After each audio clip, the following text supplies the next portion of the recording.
Na tukamwambia hili chukua rudisheni huko. Wakaomba ndo wakasema huko na nini, tukamwambia sisi huwezi kujadili mswada siku moja, siku ya pili ukatoa maoni halafu yakenda kwenye bunge kwa niaba ya Zanzibar. Mimi siko tayari kuiuza Zanzibar. Na kwa maana hiyo ndo mswada ule wa kura ya maoni, baada ya mimi kukataa na wao kule wakasema, na ndio maana ikawa hukupitishwa bungeni, ukaahirishwa, kwa sababu mimi nilikuwa siko tayari kutoa maoni yangu kwa siku moja ili wao wakaseme kwamba Zanzibar wameshirikishwa. Haiwezekani. Lakini kama hawa walikuwa na nia kweli, walikuwa na imani na Zanzibar, siku hiyo waliokuja Chikawe angaliniambia kwamba mbali na marekebisho yale ya vifungu vine tulivyokuletea, kuna vifungu vingine 12 hivi tumevirekebisha. Hawakusema, waongo. Kwa nini hawakusema siku hiyo kama kweli wana nia nzuri? Wote Chikawe na Lukuvi. Halafu wanatoka hapa wanakwenda kwenye bunge wanadanganya, wanasema kwamba wao walishirikisha Zanzibar. Waongo wao wakubwa. Haiwezekani. Wazanzibari mswada ule hatukushirikishwa. Alafu leo asubuhi nilimsikia mpumbavu mmoja hapa anaitwa Waride kule nyumbani sisi tunajua ni ndege, na kisha kutoa katika tundu, akishakutiwa katika tundu ukampa mtama, basi utafanya unavyotaka. Wewe Waride na radio yako hiyo ya chuchu, sijui wewe na chuchu lako huko sisi na nini, anakaa kwenye radio ya chuchu anasema Abubakar na mwanasheria mkuu walishirikishwa. Wewe Waride unakaa kwangu mimi hata ukaona kama nilishirikishwa?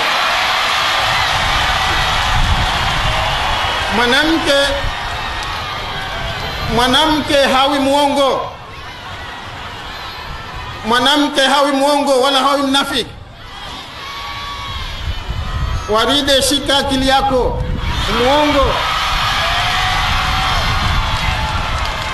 Muongo mnafiki. Na nakwambia Waride, usituchokoze.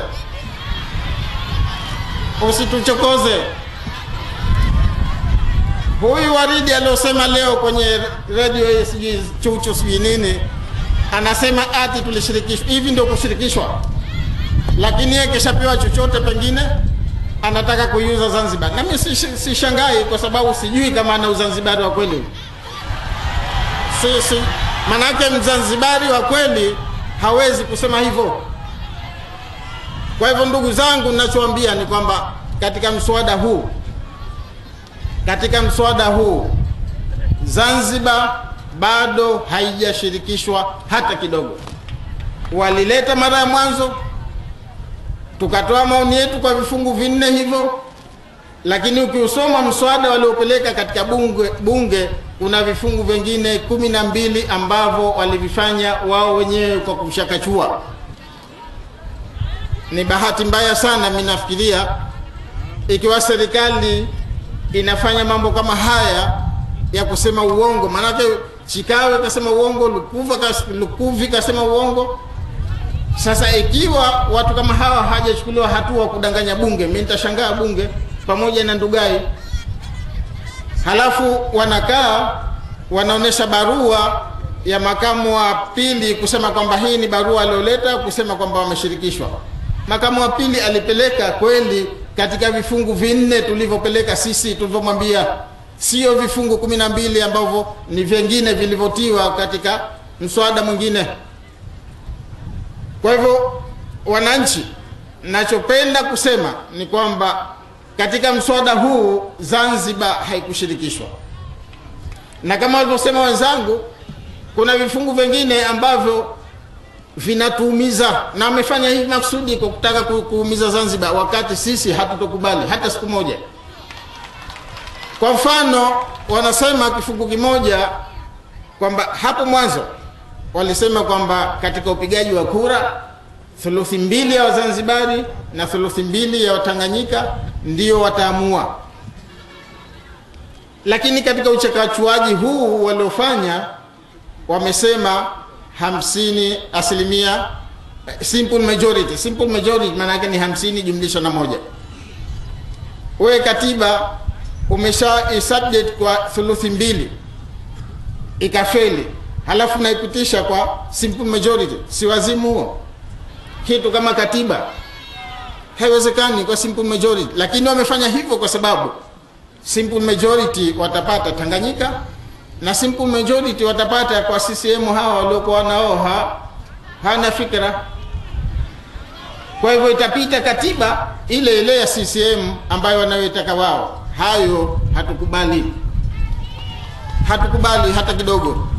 Kwa hivyo ninachotaka kusema ndugu zangu ni kwamba ni kweli mswada huu una matatizo kwa maslahi ya Zanzibar. Ni kweli sheria hii ikipitishwa itawaumiza au itatuumiza pamoja na mimi Wazanzibari. Tusikubali. Tusikubali. Na yoyote atakayesema kwamba ilishirikishwa kama wapumbavu wa Ride sijui na nani, niambeni hamna akili.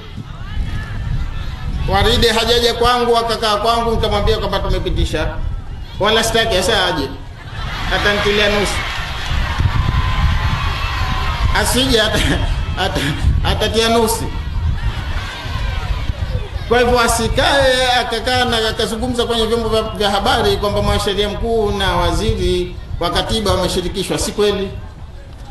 Ushirikishwaji wenyewe ni huo wa wizi. Ndugu yangu Chikawe, mimi nasikitika sana kwamba wewe ulikuja Zanzibar tukazungumza kuhusu mswada wa kura ya maoni. Kwa nini kama wewe una imani na nchi hii ya Zanzibar? Kwa nini kama una imani na Wazanzibari hukunambia wakati ule kwamba bwana kuna marekebisho mengine tumepeleka Lukuvi? Kwa nini hukusema? Mkanyamaza kimya. Yote haya mkapeleka bungeni, alafu bungeni mnadanganya mnasema mlishirikisha. Si kweli. Na popote pale mimi nitasema kwamba si kweli, hamkutushirikisha. Haki. Katiba hii marekebisho haya tusiyakubali. Na mimi naunga mkono moja kwa moja yale aliyosema makamu wa kwanza wa rais juzi kwamba ikiwa ni ukumbavu huu atakaotufanyia basi sisi hatutokwenda katika bunge la katiba. Haki.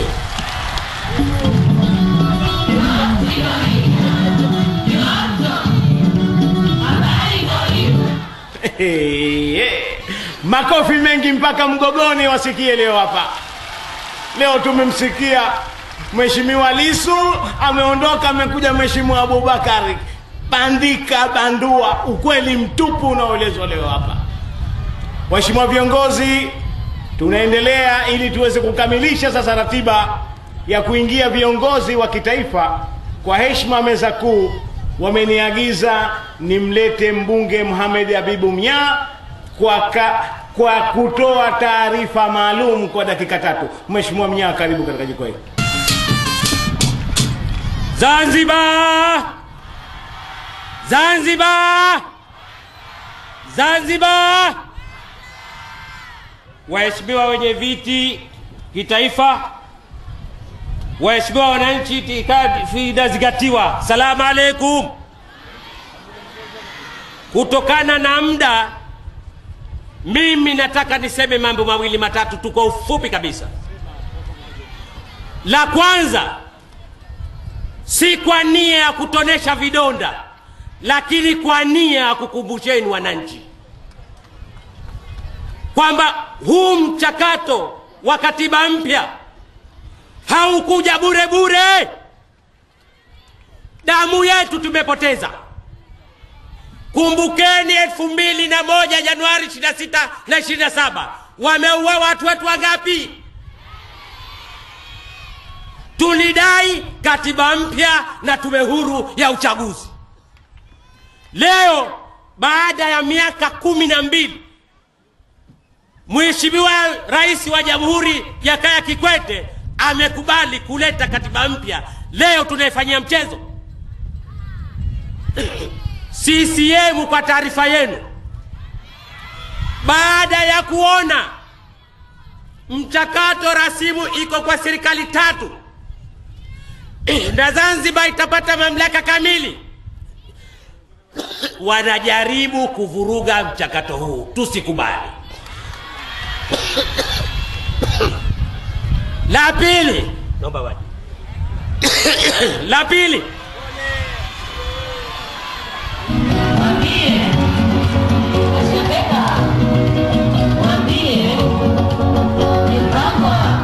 tayari wananchi, mi CCM mibaya. Baada ya kuona 2015 wanaanguka, wanataka kuuvuruga mchakato wa serikali 3. Na kwambieni, tumesumilia Zanzibar, tumeumia kila fani kwa miaka 49. Matumaini yetu wa Zanzibari ni mchakato mpya wa katiba. Mheshimiwa Dovutwa alikutajieni kwa muda wa miaka 49 kuna viongozi mbalimbali wa jamhuri ambao hatujapata. Sio viongozi tu. Leo makao makuu ya jeshi iko bara, makao makuu ya polisi iko bara, makao makuu ya usalama iko bara. Na hawa ndugu zetu kila kitu kiko bara. Na hawa ndugu zetu hawa CCM wa Zanzibar walivyokuwa la yusminu wala yughni, hata ile makao makuu ya CCM wamekubali ende Dodoma, wakati jengo la Kiswandui zuri mara 1000 kuliko kule Dodoma. Madhalimu hawa sasa wanafanya mipango kuvuruga mchakato mzima wa katiba, jambo ambalo Wazanzibari tusilikubali. Tusilikubali kwa nini? Mabilioni ya fedha, jasho la wananchi yameshatumika kwa tume ya Warioba. Leo vitimbu hivi ni kusudi wanavyofanya, sio wamesahau, sio, ni kusudi. Katika katiba mchakato nani, sheria ya katiba mpya tuliopitisha, ukimtaja Chikawe waziri wa katiba na sheria bara, unamtaja waziri wa sheria na katiba Zanzibar. Ukimtaja Attorney General kule, unamtaja Attorney General hapa. Itakuwaje leo wafanye jambo walipeleke bungeni, wenzetu hawa hawana habari kama sio kusudi? Nia ni kurejea katika mfumo wa serikali mbili, wapate wazidi mirija yao kuimaliza Zanzibar. Hatukubali. Haki. Asante sana. People and Cesar, waheshimiwa wananchi, waheshimiwa viongozi, sasa ni wakati umefika wa kuwaleta viongozi wetu wa kitaifa ambao tuna hamu nao kuwasikia mmoja baada mmoja. Lakini nimalizie mimi kwa tangazo moja tu. Tunaombwa, hali ya nchi mnaijua na vituko vinavyofanywa na watu mnavijua. Mambo ya ajabu ajabu wameanza kusikika sasa.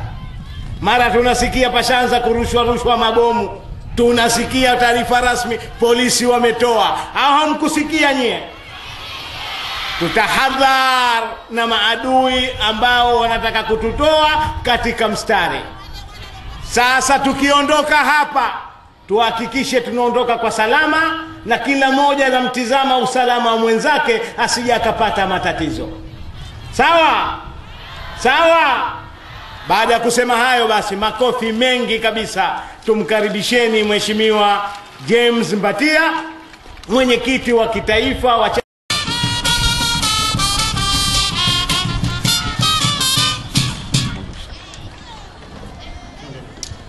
Assalamu alaikum.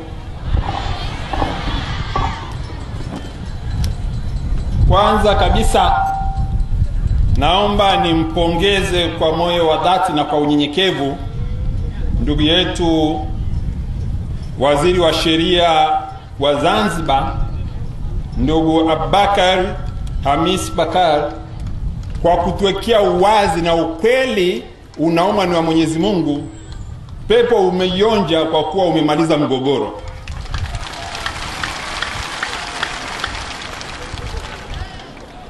Pepo ataionja kwa sababu amemaliza mgogoro. Amesema ukweli na Mwenyezi Mungu akubariki sana. Ndugu zangu, katiba tunayozungumzia ni mchakato wa muda mrefu. Mheshimiwa Mnyaa, mbunge wa Mkanyageni, amesema hapa kwamba mauaji ya mwaka 2001 ya tarehe 26 na 27 siku ya Ijumaa na Jumamosi yaliandika historia mpya ya Zanzibar na Tanzania. Lakini hata kabla ya hapo, mwaka 1989 mpaka 1991, mwezi wa 5 mwaka wa 89, Maalim Seif Sharif Hamad aliwekwa kizuizini. Akatolewa mwaka 1991 mwezi wa 11. Wakati huo nilikuwa kijana mdogo chuo kikuu. Tulitoka chuo kikuu kuja kusabahi Maalim Seif wakati ametoka jela mwaka 91. Na nikalala nyumbani kwake. Mwaka 91 mpaka leo ni zaidi ya miaka 22. Wakati huo mwezi wa 6 tarehe 11 na 12 ya mwezi wa 6 mwaka wa 91, siku ya Jumanne na Jumatano, wakina Mzee Mlo marehemu, Mwenyezi Mungu amweke mahali pema, tulijumuika pamoja katika ukumbi wa Diamond Jubilee tukidai katiba mpya. Tukaanzisha Tume ya Taifa ya Mabadiliko ya Katiba, na Zanzibar tukaanzisha kamati huru ya mabadiliko Zanzibar, na bara tukaanzisha Kamati ya Taifa ya Mabadiliko ya Katiba mwaka 91 mwezi wa 6. Ndio tukaweka msukumo mpaka Tume ya Nyalali ikazaliwa. Sasa leo hii tunajua Mheshimiwa Kikwete ni rais wa Jamhuri ya Muungano, amiri jeshi mkuu, sawa. Lakini amiri jeshi mkuu wa Jamhuri ya Muungano, ikiweko Zanzibar na Tanganyika, ameapa kuilinda katiba. Wasaidizi wake wamesema ugongo ndani ya bunge. Wasaidizi wake wamesema ugongo, upande mmoja wa jamhuri haukushirikishwa, na hii ni sheria mama.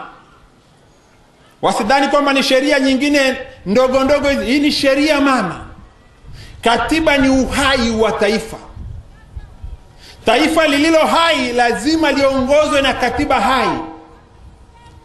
Leo hii katiba ina mgogoro. Ni kwamba taifa letu lina mgogoro mkubwa wa kikatiba.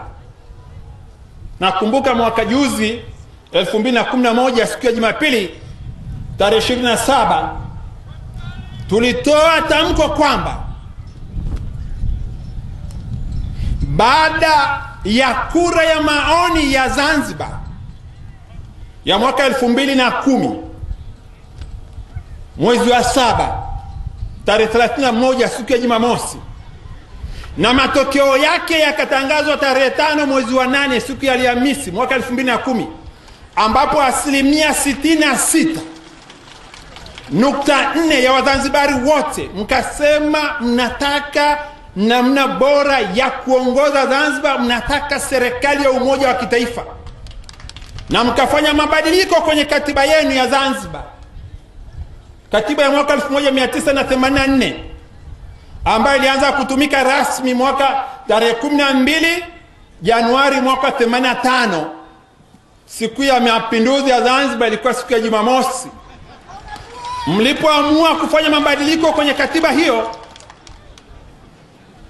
na kura ya maoni iliposema 66.4%, mwanasheria wa Zanzibar katiba ninayo hapa, mwanasheria wa Zanzibar akasaini katiba hii,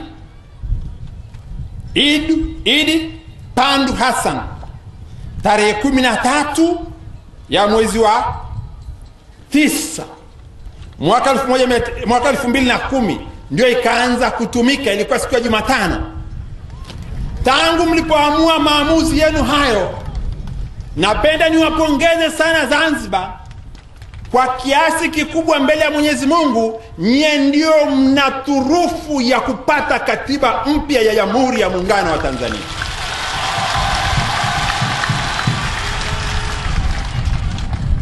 Ninasema hivyo kwa sababu dola ina tabia kuu 4. Tabia ya kwanza ya dola, uwe na pande la ardhi. Tabia ya pili, uwe na watu. Tabia ya tatu, uwe na mamlaka, na ya 4 ni mahusiano. Ukisoma katiba ya Jamhuri ya Muungano wa Tanzania, ibara ya kwanza na ibara ya pili, ibara ya kwanza inasema ni Jamhuri ya Muungano, ninayo hapa. Ibara ya pili inaonyesha mamlaka ya rais wa Jamhuri ya Muungano, namna ya kuigawa Tanzania, na wakati akitaka kuigawa Tanzania Zanzibar, rais wa Jamhuri ya Muungano anasema isipokuwa kwamba rais atashauriana kwanza na rais wa Zanzibar kabla ya kuigawa Tanzania Zanzibar katika mikoa, wilaya na maeneo mengine, rais wa Jamhuri ya Muungano. Haya ni mamlaka yake. Lakini ukisoma katiba ya Zanzibar, ibara ya pili a kubwa inasema kwa ajili ya utekelezaji bora wa shughuli za serikali, rais wa Zanzibar aweza kuigawa Zanzibar katika mikoa, wilaya na maeneo mengine kwa kufuata utaratibu uliowekwa na sheria iliyotungwa na Baraza la Wawakilishi. Kwa hiyo kwa maksudi kabisa mlioyafanya Zanzibar, na nipongeze Baraza la Wawakilishi la Zanzibar kwa uadilifu wao. Baraza la Wawakilishi Zanzibar mlifanya kazi tukufu. Tofauti na bunge la Jamhuri ya Muungano wa Tanzania, wabunge wa Chama cha Mapinduzi kutoka Zanzibar wameisaliti Zanzibar ndani ya bunge.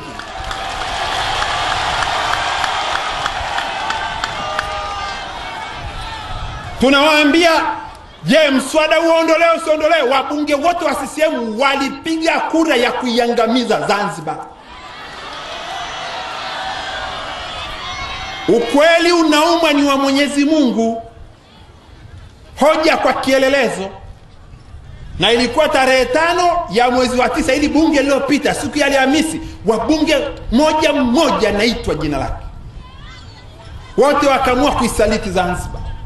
Ndio maana nasema Baraza la Wawakilishi wamefanya kazi takatifu, lakini wabunge wanaotoka Chama cha Mapinduzi kuingia kwenye bunge la Jamhuri ya Muungano wameiangamiza Zanzibar. Sasa ndugu zangu, niwaombe chonde,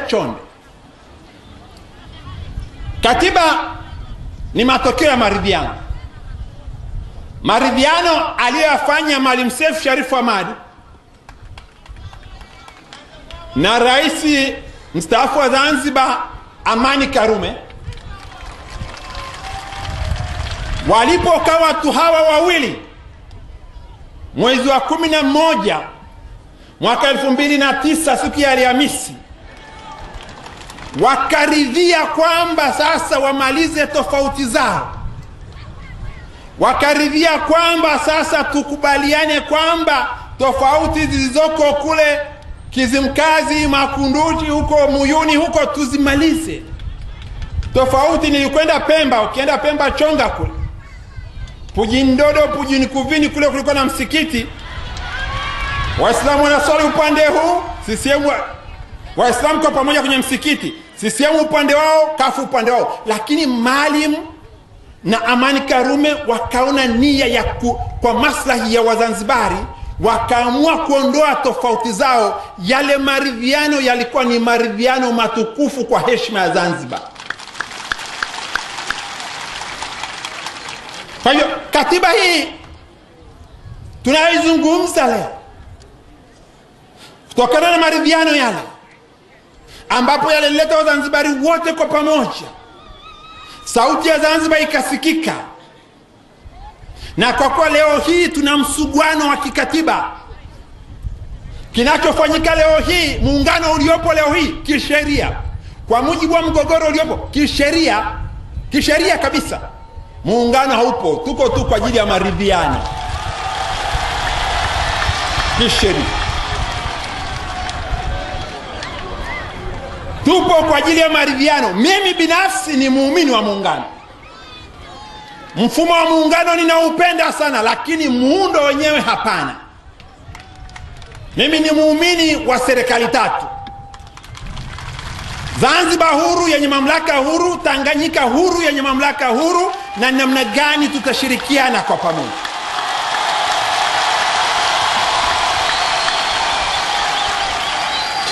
Na ndugu zangu, tunaposema haki hii sio ya CCM, ni haki ya Watanzania wote, na kauli ya umma ni kauli ya Mungu. Na swala la maridhiano, niwaambie tu ndugu zangu wa CCM kwamba tutumie busara. Najua hapa Waislamu ni zaidi ya 98-99. Mtume Muhammad sallallahu alaihi wasallam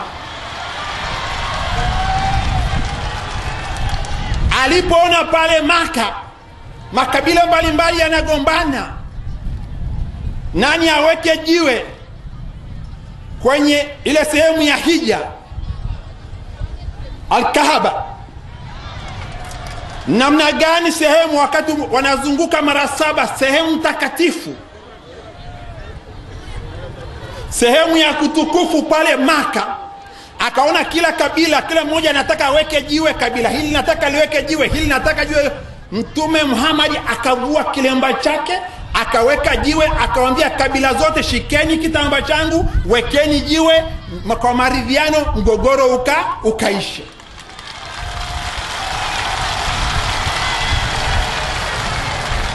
Na waomba ndugu zangu, naomba Watanzania wote, swala hili la katiba sio la vyama vya siasa.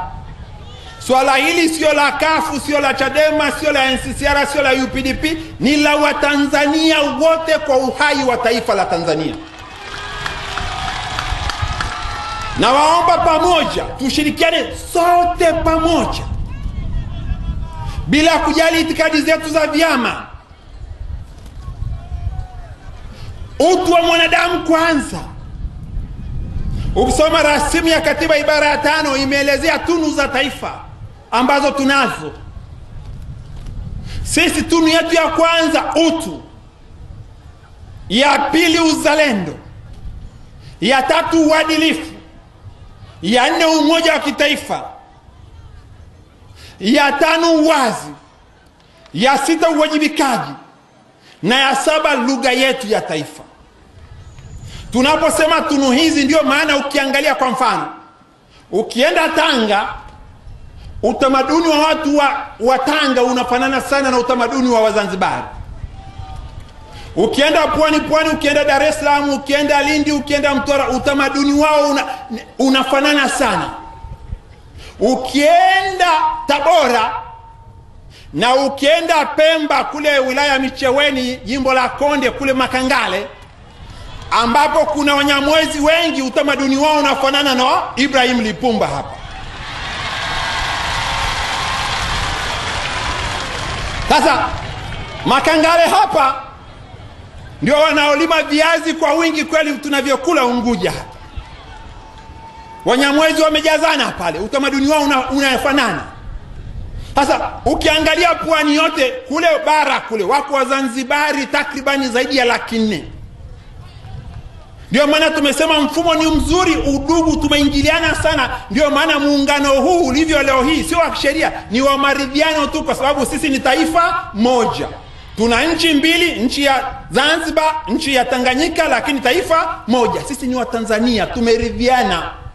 Hatutaki wale kule wafukuzwe waje huku, wale walioko Makangale, Wanyamwezi na wenzao wafukuzwe wapelekwe bara. Hapana, tumeshachanganyikana sana. Sisi ni ndugu, ni taifa moja.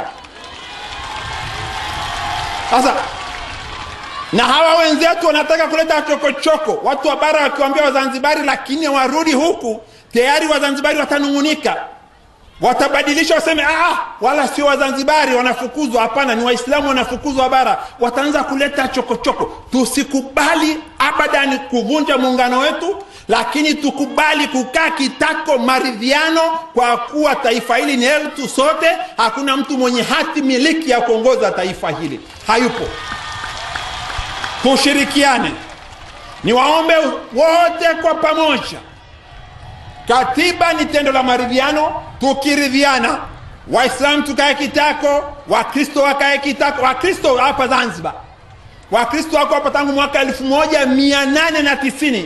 Ukristo umeanzia Zanzibar. Kwa nini leo hii chokochoko nyingi? Kwa nini ionekane eti Waislamu ndio wanamwagia Wakristo tindikali? Sio kweli, wala isipelekwe huko hapa. Hapana. Tusikubali. Sasa niwaombe ndugu zangu, kwa sababu ya muda, nitaomba na wenzangu vile vile waongee. Tutaongea siku nyingine. Ngoja. Naomba kwa pamoja. Haki, Peoples, NCCR, yako mambo mengi, lakini naomba naridhia kabisa. Namuomba Mheshimiwa Jakaya Mrisho Kikwete, Mheshimiwa Abubakar Hamis Bakari ameshampa mlango wa kutokea wa kutokusaini mswada ule. Amempa mlango huo kabisa. Na hatua nyingine unaweza ukarudishwa bungeni kama ulivyorudishwa ule wa 2011, tukaufanyia marekebisho ili taifa letu turidhiane. Uwezo tunao ili taifa letu tuwe kitu kimoja. Tusiruhusu tutenganishwe kwa misingi ya udini, wala ukabila, wala jinsia, wala ubara na Uzanzibar. Hapa tulipofikia, tutumie akili zetu, tutumie busara zetu. Tunaamini sote kwa pamoja, na tume ya Jaji Warioba imefanya kazi kubwa, kazi tukufu kwa taifa hili kwa mara ya kwanza tangu uhuru wa taifa hili. Sasa naomba wote hao kwa pamoja, tukikaa kitako, wasomi, wakulima, wafanyakazi, kila sekta, walimu, tukiridhiana kwanza tunakaa tunazungumza. Tukisharidhiana yale maeneo ambayo yana migogoro, na wala sio maeneo ya utawala tu, yako mengi tu. Tukishakubaliana ndio tunaenda kutunga sheria, na ndio utaratibu ulivyo. Mwalimu Nyerere mwaka 1964 walipoamua kuunganisha nchi hizi, walizungumza kwanza sheria baadaye. Maalim Seif na Karume walizungumza kwanza sheria baadaye.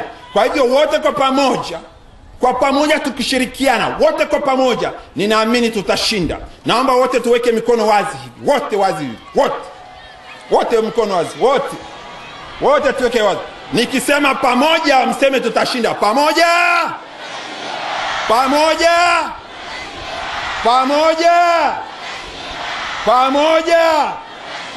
kweli pamoja tutashinda. Sasa namwomba Mheshimiwa Freeman Aikaeli Mbowe aje ahutubia hapa, mwenyekiti wa Chadema. Asanteni sana.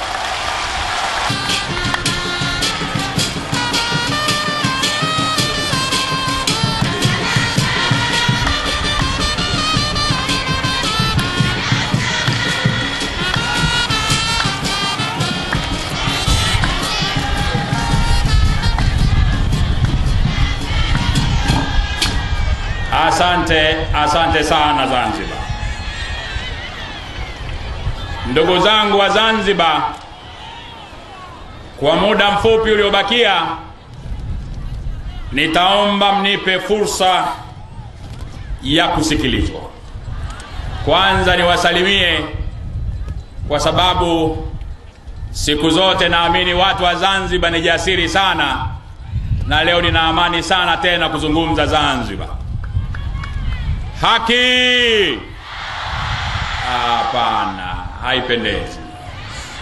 Haki! Haki sawa kwa nani? Asiyependa haki? People! Mbona mnanibania? Hebu kunja ngumi bwana. People! NCCR. Nawashukuru sana ndugu zangu wa Zanzibar. Kwanza naomba niweke misimamo michache mbele. Muda wangu ni mfupi sana. Tuna dakika nyingine 22 za kuzungumza mimi na profesa. Kwa hiyo nitazungumza kwa muda mfupi sana. Niweke kwanza misimamo. Ndugu zangu wa Zanzibar, chama nachokiongoza Chadema kinaamini katika Zanzibar huru.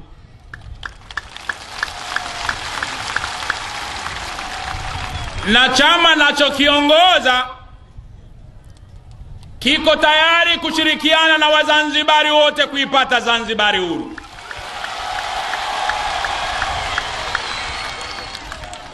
Chama ninachokiongoza kinaamini katika uwepo wa Tanganyika huru, na huwezi ukaipata Tanganyika huru kama huna Zanzibari huru. Tunawapongeza ndugu zetu wote wa visiwani. Kwa muda mrefu mmekuwa sauti ya kudai haki, mmekuwa sauti ya kudai uhuru, mmekuwa mstari wa mbele katika mapambano, wakati wenzenu kutoka bara tukiwa tuna hofu. Wazanzibar mlikuwa mna ujasiri. Sasa napenda kuambia na sisi bara sasa hatuna tena hofu, tuna ujasiri kama Wazanzibar, na hakuna kulala mpaka kieleweke.